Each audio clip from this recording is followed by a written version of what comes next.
È partito da Torino il Maxi Blitz che ha visto impegnati 1300 militari dei carabinieri e che ha dato esecuzione ad un'ordinanza di custodia cautelare in carcere contro oltre 100 soggetti affiliati all''ndrangheta. Nel corso dell'operazione denominata Minotauro sono stati eseguiti arresti tra Torino, Milano, Modena e Reggio Calabria.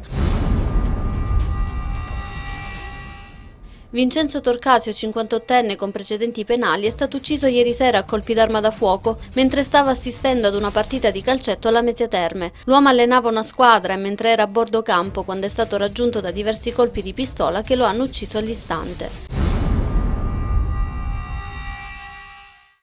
Fondi per 1.341.000 euro, questa la cifra spesa dall'amministrazione provinciale di Crotone nel Petilino e comunicata dal presidente Stanislao Zurlo nel corso di un'apposita conferenza stampa tenutasi stamane. L'iniziativa della provincia segue la manifestazione sulla viabilità a Petilia Policastro promossa dal PD e alla quale hanno aderito anche le associazioni del Petilino, in cui era stata criticata la gestione dell'amministrazione provinciale.